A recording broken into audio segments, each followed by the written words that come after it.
Hello again, friends and loyal Wolfpack members. Chaos Wolf here, and welcome back to the roundup of the news from Gamescom 2016 for Elite Dangerous. And I'm going to start this off with something that's going to make a lot of commanders very, very happy. And what is that? That is ship transfers. Yes, we are finally going to be able to recall, transfer, and move our ships around. Well, I say move the ships around. We're going to be able to select ships that we've got at different parts of the galaxy. We are going to be able to go into the shipyard, find out where our ships are stored, as you can see on the screen, and for a price we can go and have that ship transferred to the station. Now, the price is going to be based on the worth of the ship and how far away it is from where you currently are. So there you go, you can just see that they transferred one over, and you can also, as you can see, that these transfers are going to be instantaneous. So this is going to really help any commanders, especially myself, that have been using bookmark sidewinders before the bookmarks were actually implemented, and we actually want to go and get those ships back into the same place so we can sell them. We can also go in bulk, we can actually sell the ships from the ship transfer menu as well. Now, I'm not sure if selling the ship is actually going to cost us anything on top of not actually going there, but it is great because it also means that if we have to go in a conflict zone somewhere with our Type 9, we can swap over to our Vulture. yes, little joke there. But anyway, moving on from that, yes, great big thing, but here we go, nice new thing here, we have more ship kits coming in. You can see here we have one for the ASP, looks very nice. One for one of my favourite ships in the game, the Viper Mark III. I do think that is absolutely beautiful. Next, the Vulture, and as it was stated, this almost looks like a Transformer now. It does almost, actually, just paint it yellow and it'll be Bumblebee. And this is the one that I am extremely happy with myself. This is the Python, and just look at it. But yeah, that is just amazing bits of news and other so-ons, and look at what we got now. Another great thing that I know will make a lot of commanders happy, especially Cornelius Bridges. We are finally going to be getting module storage into the game. Now, as they said, this, I don't know, there seemed to be a little bit of kind of confusion as to what they were talking about, as to whether or not the module storage was going to be free or whether it was going to actually cost to store the modules. It looks like it's going to cost to actually store them, or it may actually just cost a little bit in order to go and just replace the modules from the core internals. So it's a really awesome kind of deal there, because what we can go and do is, after you've gone and upgraded some modules in your ship, you're finally going to be able to go and store them. So if you are selling ships and for somehow you don't have the option to go and store them in another ship, like what we've been doing currently, because that's what I'm currently doing, it's going to, you lose that module, and that's not the best thing possible. So that just really offers up a great way of going and just dealing with it properly, because storing them in ships was a very sloppy way of storing modules. But now Frontier, they seem to have listened a lot to the community, and we are getting module storage, and that is absolutely amazing. Like I said, I know Cornelius Bridges is going to be extremely happy about this. And yes, that is something absolutely amazing that's coming into the game, but that's not all. We're also going to be getting some more fighter paint jobs, because what we saw yesterday was only the flat colours. As you can see, we are going to be getting more kind of intricate paint schemes for them. And obviously this is the kind of thing that I'm really looking forward to. As you can see here, the red and white on the independent fighter, or the Taipan, this is what I was saying on Twitter that I wanted yesterday. But that's not all. It's not only fighters that are getting new paint jobs. Look at this. We are going to be getting, yes, that's right, wireframe paint jobs on a lot more of the ships. So we're getting them on the Anaconda. Just look at that. We're also getting them on the Asp Explorer. Now, I do suspect that Obsidian Ant is going to be extremely happy with this one, because I know he's got the wireframe on the Cobra Mark III, which currently was the only paint job, or the only ship in the game to have said paint job. but it's also coming, look at that, on the fer-de-lance. And now you can actually see the deviation slightly from what the ships looked like in the original Elite to how they look now. And look at that, we're also getting it on the Python. Yes, this is my favourite ship in the game, and I'll be honest, I'm not sure if I'm going to be using this particular skin, because I am very, very married to the Squadron paint pack. And here we go, last but by certainly no means least even, we are going to be getting the wireframe on the Viper Mark III. And it's just amazing to see the differences in how those ships looked. And yesterday we got a glimpse of this. This is the Capital Class docking facilities. And these are docking bay, Capital Class docking stations almost. Now it remains to be seen as to whether or not we're going to be able to dock at these ourselves. It would be great to see if we can, because that would be absolutely amazing to be able to do. But what this does is offers us a chance to go and actually have a look at the Capital Class in a lot safer environment. And speaking of environments, we are getting even more environments into the game, for lack of a better word. Just look at this. This is actually, it was entitled as CQC environments. So they're bringing some of the architecture from CQC into the main game. Now this is potentially what we were or at least I was potentially hoping that they're going to be bringing CQC or Arena into the main game. Apparently that's not what's going to be happening, but oh well. It would be absolutely amazing if they did that, but this is a very, very close second, because this is going to offer a lot more opportunities for racers, for just looking around different things in the main universe. And it's just adding so much more depth to the universe of Elite Dangerous, so that is absolutely awesome. And yes, I know I'm saying absolutely awesome a lot, but it really is.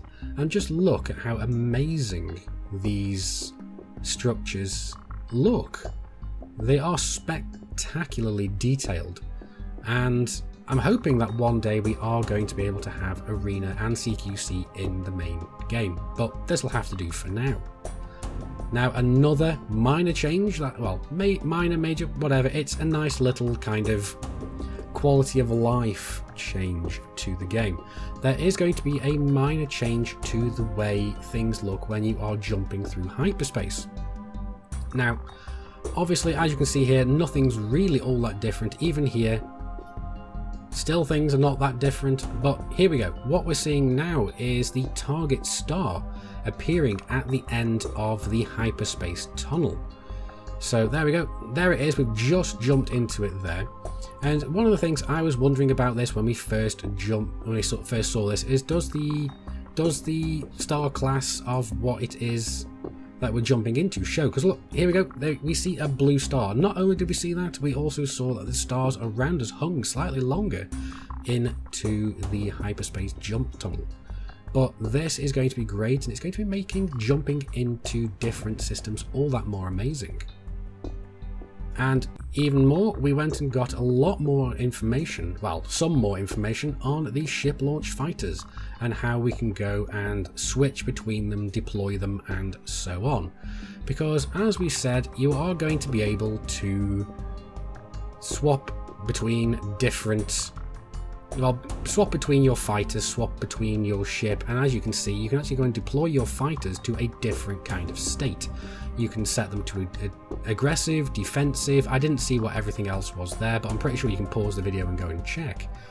And then what you can do is you can then go and swap between the two different ships. So as we saw there, the fighter wasn't doing too well. It's not the most skilled of pilots. It was probably either a mostly harmless or a completely harmless pilot.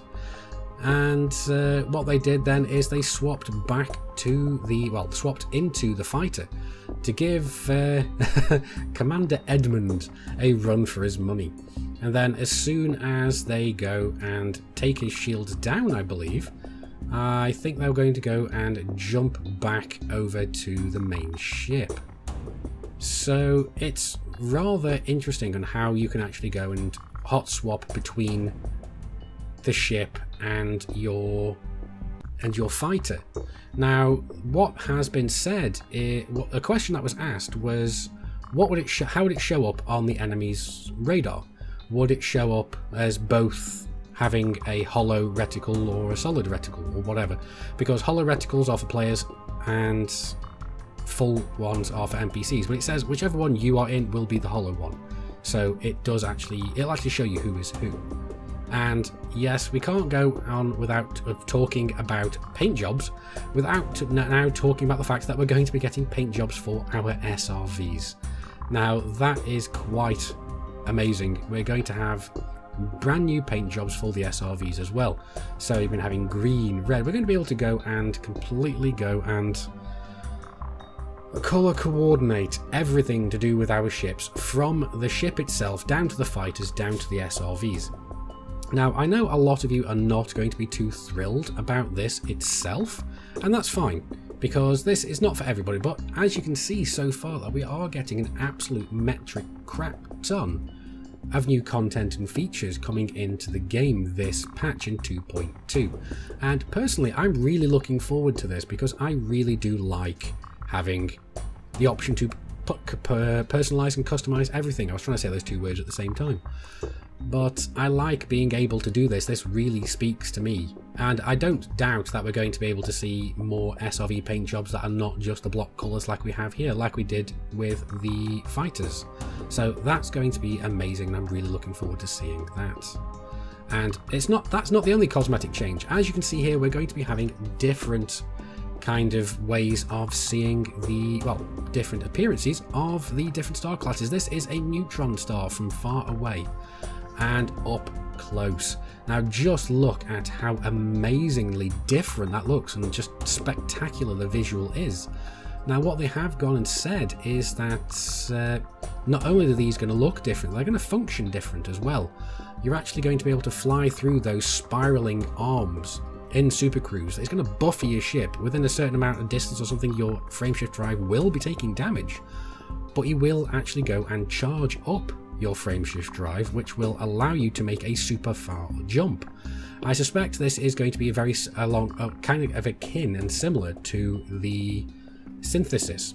So without synthesizing anything, you're going to be able to do almost like synthesis jump. So I wonder if it's going to almost double your jump range or even more. But as I said, it will potentially damage your ship, and it's going to be hard to fly through because your ship's going to be getting buffeted around. So Sandro Samarco did say that it is going to require a lot more skill in order to do that. So not just are they going to look more visually different, they're going to be mechanically different as well, and I really cannot wait for this. Now, that almost brings this news summary to a close, but we did go and have two, yes, this time we had two little interruptions through the live streams and the David Braben interview.